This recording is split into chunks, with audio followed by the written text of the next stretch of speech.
With us today is Special Agent Karen Brown Cleveland, who is currently the Special Agent in charge of the Washington Field Office for DSS. Welcome. Thank you so much. I'm happy to be here. We're glad to have you. With us today also is Lawrence Q. Casselle, who's currently the Chief of Staff to the Assistant Secretary for DSS.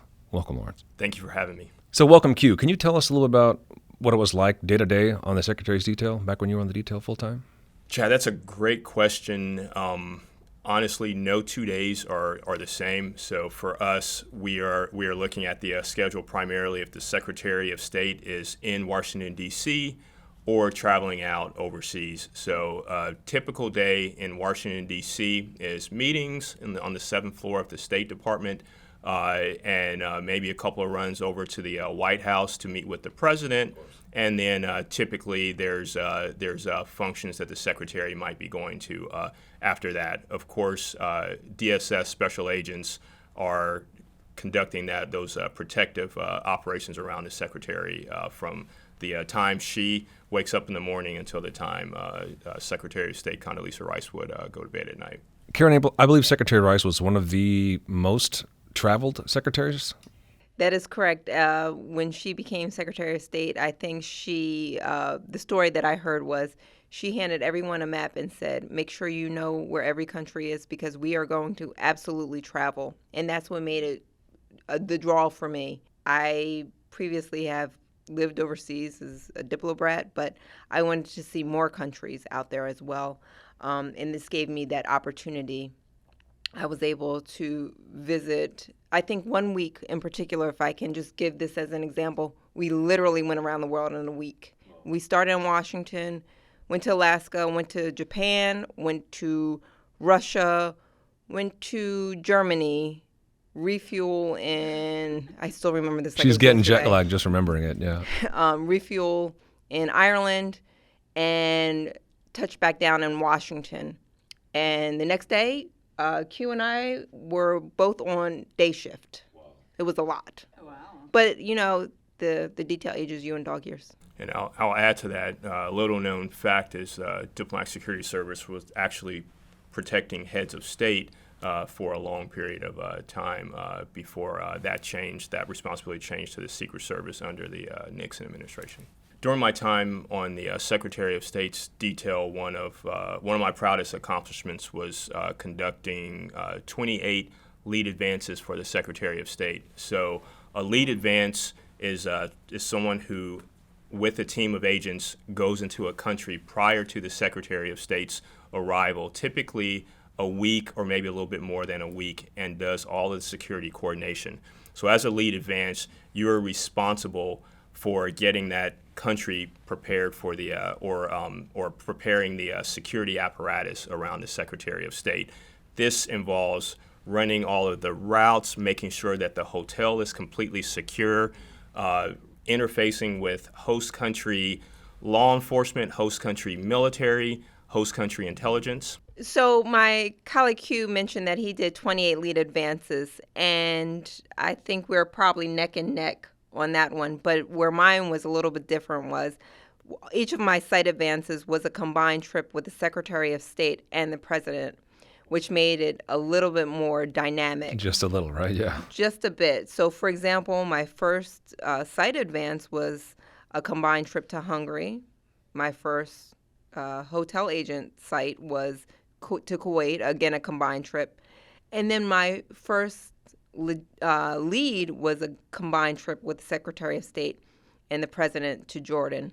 Those experiences specifically taught me a lot more about leadership because you're interacting with people that have 10, 15 years on the job to serve in those capacities, where I'm on the job literally 3 years, and I am telling individuals, this is what I expect, this is what we anticipate, and I'm not backing down. It was a lot of collaboration between the Secret Service and DSS as a whole because everyone's got their own required entities. The Secret Service often would say, look, we'll take care of your protectee. She's going to be under our umbrella. But then you have to look to make sure, where's the agent in charge going to sit? Is he going to sit in the follow car? Because obviously he can't sit in the same limo with the Secret Service agent in charge. So there was a lot of give and take back and forth. And honestly, occasionally there is that back and forth with turfdom. Well, this is my area of responsibility. Let's make sure we share information. So it really gave you the ability to, early on in my career, to collaborate and truly lead with having less than 5 years on the job. And let me add to that and sort of set the stage. So we were protecting Secretary of State Condoleezza Rice. At the time that we were protecting her, she was the most powerful woman in the world. She was the most threatened Secretary of State in our history. She got threats related to her gender. She got threats related to her color. She got threats related to her politics. So every single day, so this sort of frames how we had to go about our job. She had a lot of threats on her. So one particular advance that sticks out for me was the time frame is 2007. We're having huge issues with ISIS in Iraq, and the Secretary of State needs to go in and meet with the Iraqi Prime Minister. This is under a situation where you would not want your chief diplomat and number one protectee going into there, but we're the DSS. We're versatile, and we can make things happen. So getting on the ground out there, one of the first things that I realized was we had lost 9 helicopters in the sky over Iraq in the preceding month or so prior to our arrival. That was problematic for me as lead advance.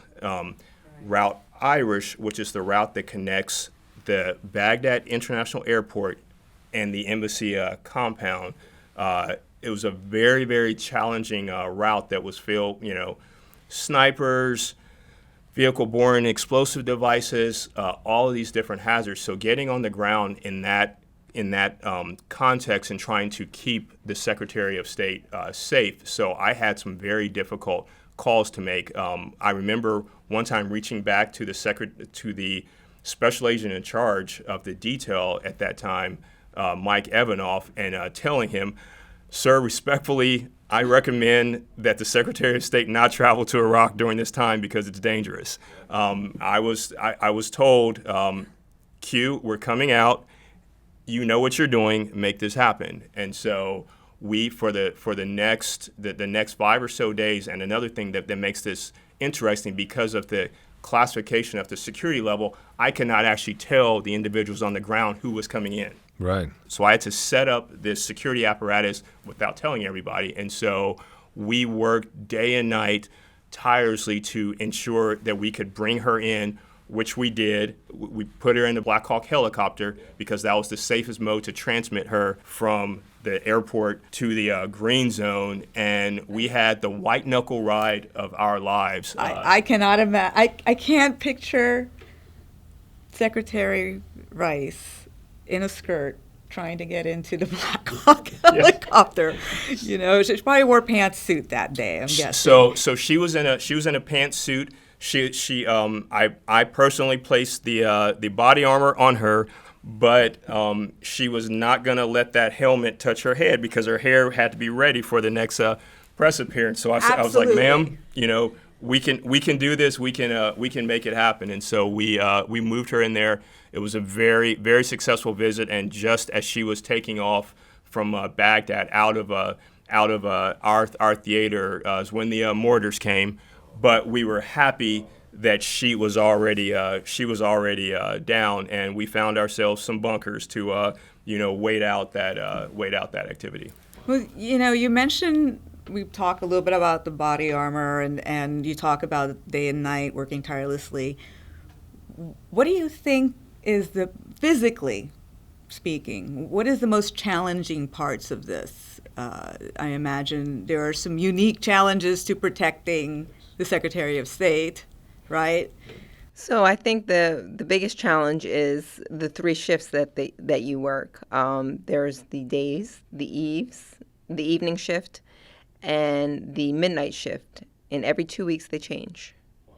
So you have to acclimate your body quickly to get on that specific shift. And when you're traveling overseas, you have to be ready when you leave Washington and you're flying to for example, London, you have a meeting at 9 o'clock that next morning. And even though your body might be saying, oh, no, it's 4 o'clock in Washington, D.C. Right. No, it's 9 o'clock here in London. So good morning and put on your game face. You just landed 3 hours ago. Let's go. Yeah, the jet lag. Yeah, you having, dealing with the lack of sleep, and as lead advances, like Karen did a lot of as well, you just have the stress of having to try to think about every possible thing that could go wrong on your trip because you're ultimately responsible. So even though my days, typically, start at, 4 or 5 a.m. in the morning, try to get a quick workout in and then get to work.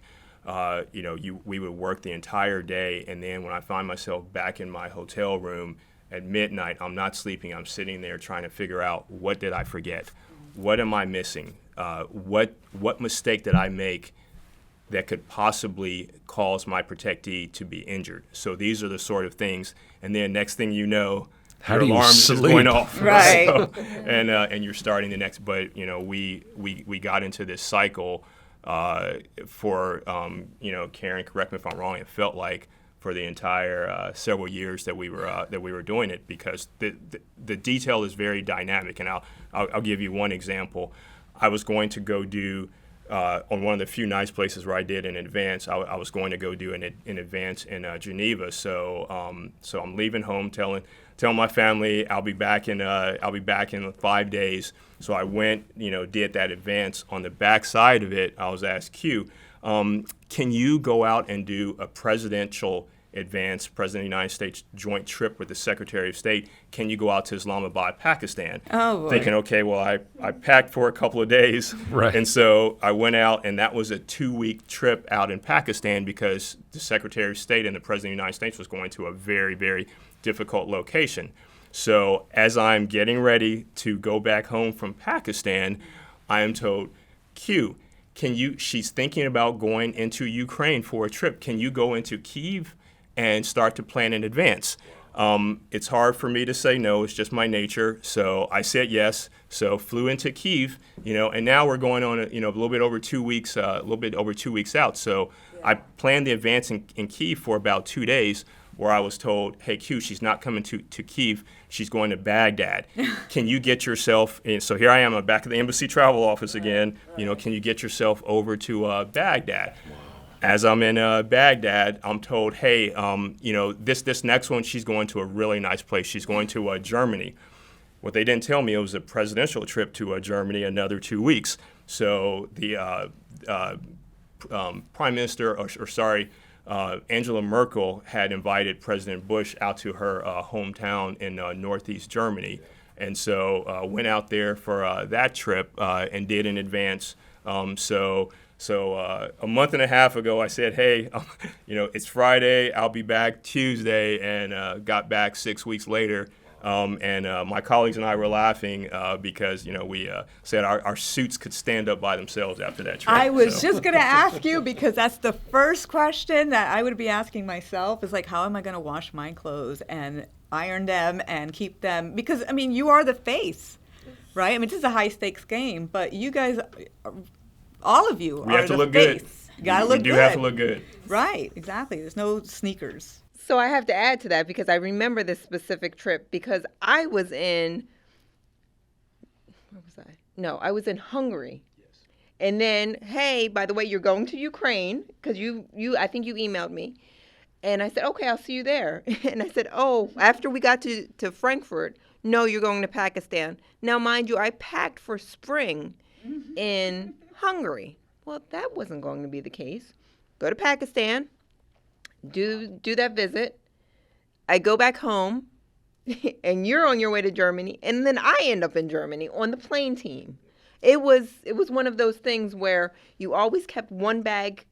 Similar to answer your question, you kept one bag full of suits always ready. You always had 2 of everything, and you'd pray and hope that the host nation would make sure that your clothes came back. Everything was in the same manner that you left it. Hey, does anyone know where a laundromat is? I really need to get, because I'm out of everything. Right. So it made you very resourceful.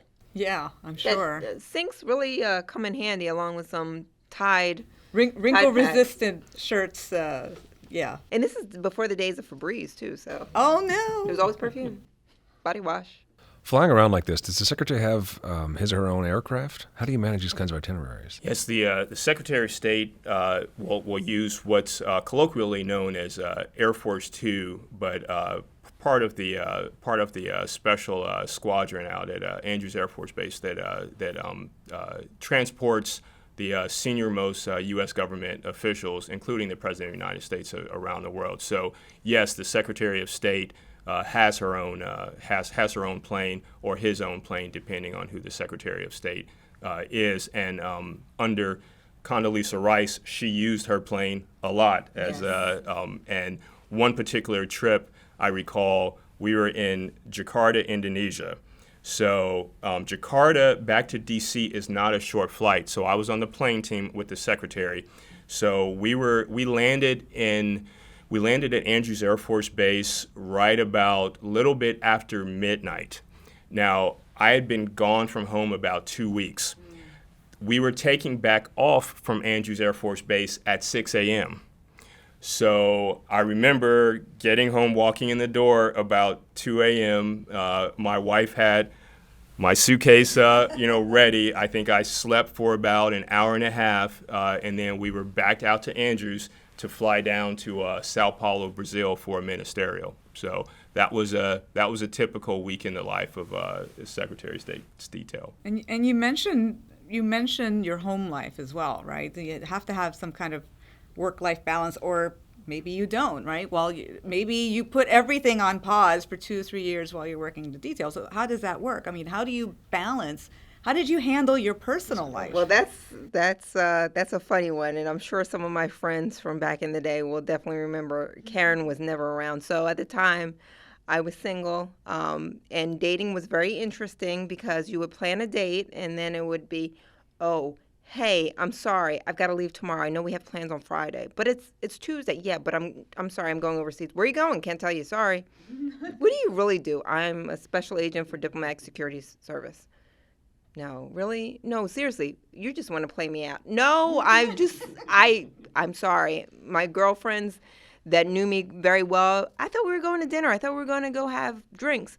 I'm sorry, I'm not a flake, but I'm not going to be there. I have to go work. So personally, there was one vacation that sticks out in my mind that I made an effort. I said, look, I'm taking off. I'm going to block a week, and I'm going to go down to Miami and hang out with my girlfriends. And that's what I did. The rest of the time when I took leave, I literally would stay on my sofa and just relax and sleep and just do anything that I wanted to do. Obviously, my dynamic was a lot different than Q's because it was literally me. I couldn't even keep a plant. My plants would die. I asked my neighbor, who was also an agent, hey, what are my plants? I'd come home, my plants would be dead. It was just one of those things where this was my life, and I was okay with it at that point in my life. For me, where do you need me to go? I'm there. Hey, send me, no problem. You need me where? Okay, I'll be ready to go. Yeah, for me, having a wife and a 2-year-old and a newborn during the time of the Secretary's detail, it was tough. And but this was something that was sort of born on a lot of my colleagues on the detail. We didn't see our families very much, so something that I didn't recall until years later. My wife, in fact, she reminded me of it not long ago. But I was there for the birth of my daughter. But the next day, I left on another secretary's trip. We needed our advance agents out. So it does put an awful lot of stress on the families who are at home. During that time, we could average up to 300 days out of the year gone away from home. So it's a very, very, very difficult, but we're DSS agents.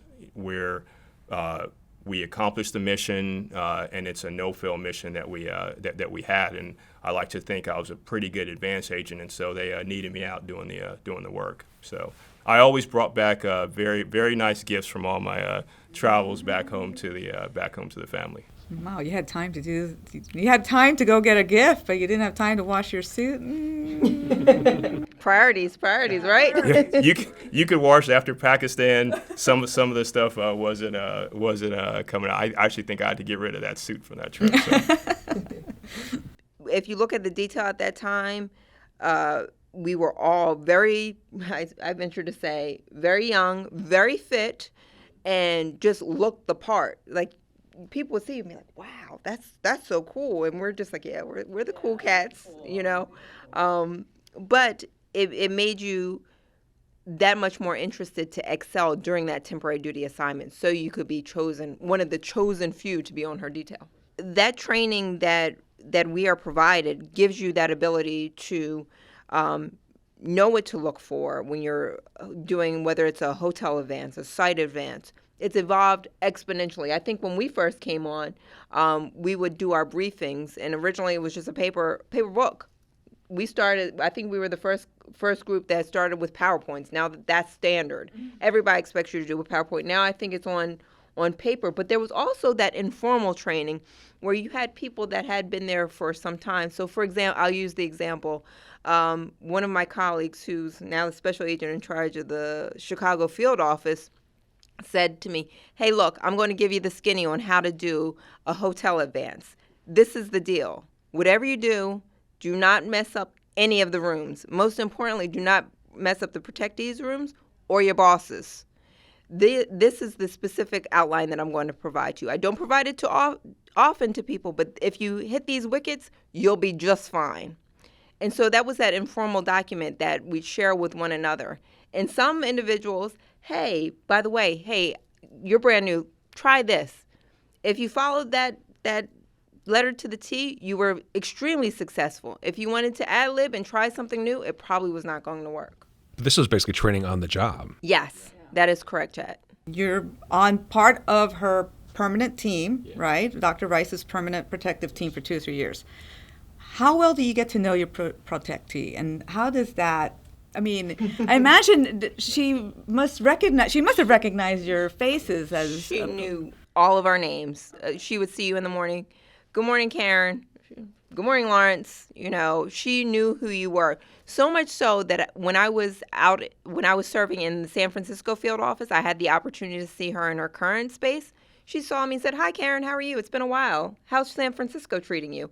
So I was like, she still remembered who you are. She is, and I was, but she still remains one of the most brilliant people that I have ever met in my life. She knew who you were. She knew how you're doing. Hey, how's your little ones, Lawrence? You know, hey, how's your mom doing if someone's mom was sick? She truly cared and knew who you were as a person. It wasn't just you're just there to support her security, but she truly did know you. During the time when there was an Israeli-Lebanese war right about mid 2000s, and President Bush had her go out to try and negotiate an end to hostilities. So she knew me very well. I tended to be the person that would meet her on the ground and not very nice locations, and so she was going out to Beirut to conduct diplomacy. And so one of the interesting things as a DS agent, as Karen said, we don't always know what we're going to get. So I found myself as the lead advance agent having to negotiate with the Israelis to stop bombing Beirut for a certain amount of time so that the Secretary of State could come in. And so, that was a, surreal experience. And oh, by the way, there was a massive humanitarian effort for the Secretary or for the State Department going on to move Americans outside of Lebanon. So being on the ground and watching her conduct, try to end wars, but as her detail, trying to keep her safe. And on that particular mission, as an advance agent on the Secretary's protective detail, you don't know what you're going to do. In the evenings, I found myself out there at the airport. It's midnight, helping to get Lebanese Americans off of military choppers in Larnaca, Cyprus, and so that was all part of that trip. So when I landed on the ground, I did not expect to be doing that. You asked about life as a detail agent. Because all of these personnel were fleeing Beirut and coming over to Cyprus, there was no hotel rooms. So when we got on the ground, me and my advance team, we were put in a hotel room that was sparse, to say the least. There was no lock on the door, and so here we are, three decent-sized men crammed into this tiny little room without a locking door. And I remember having to place the bed against the door to provide a little bit of security while we slept, a few hours to wake up and then prepare for that mission. So these are, sorts of unique things that really only DSS would encounter overseas. One of my most remarkable trips was to Riyadh, a place with a bit of cultural differences than we know here in the U.S. Riyadh, that's in Saudi Arabia. Yes, I'm sorry, Riyadh, Saudi Arabia. Thank you. But what was so important for me was it was not only a combined trip with the Secretary of State and President, but it was also going to be my first tour that I would be serving overseas. So it gave me the opportunity to speak with the regional security officer over there, meet the ambassador that I would be serving under, and just meet several of my colleagues. And at the time, Riyadh was considered a critical threat posting. So it was a one-year tour, but I knew I was going there, and I was super excited. It was going to be just me and maybe a dog. This was your first overseas assignment? Yes. Oh, okay. That's so while you were on notable. the Secretary's detail, you were already looking ahead to what comes next for you as an agent. Yeah. Wow. Yes, and I got to thank my shift leader at the time, who said, you will go out to this post because you are going to be serving there, and it's a great segue for you to go there. But what I did not know was it was also going to pay dividends for my next tour, which was Beirut, because during that time, I've got to negotiate again with my colleagues with Secret Service, and I met the special agent in charge that was responsible for the entire Middle East. So he was not only covering Riyadh, but I also learned that he was going to be covering Beirut. And I ultimately served in Beirut. So I had that connection. Now, when we had another visit, I believe the secretary came there when I was there, we already had established that rapport back and forth. And anything that the team needed, I was able to support. Right. Because I know him. I've known him for several years at this point. And I think that is a true culmination of how we can all work together and that experience that being on the detail gave me. One of the trips that always stands out is, I think, my second trip into Kyiv, Ukraine. What struck me was I felt I was welcomed there in a way that I had not been welcomed in other countries that I'd served in that area, like Moscow and other places. So the Ukrainians were very warm, very welcoming, and wanted to show me their culture. And that meant a lot to me because there was nobody else around that looked like me at that point. So I will never forget that. And I'm still, proud to say I'm still friends with some of the personnel, some of our local staff that still work at our embassy in Ukraine today under difficult conditions. What did that welcome look like in Kyiv? So the food. So I was taking out the food and being able to walk those cobblestone streets. They're so old. Those we don't see that in America. We're just not a very old country. Right. So those cobblestone streets and walking past these beautiful domed churches that are 3 times as old as our country, and seeing all this was very wonderful. The other place that always sticks out, my colleague served in Lebanon, was Beirut.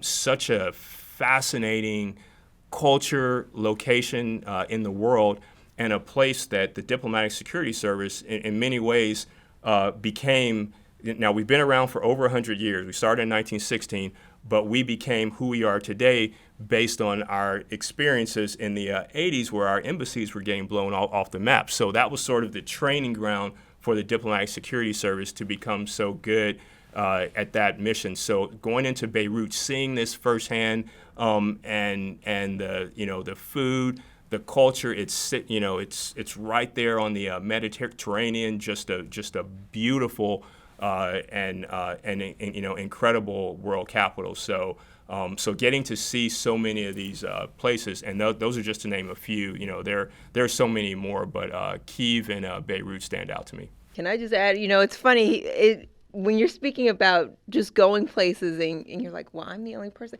I had the similar experience in Bulgaria. I have never been to a country like Bulgaria. It was a wonderful trip. We had an outstanding late advance, but it was so different because, again, we have to go with the cultural aspect. I walked in to an event. This is after Wheels Up.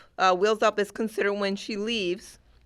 When the Secretary of State leaves, it's usually, hey, we've done our work right before you get on a plane.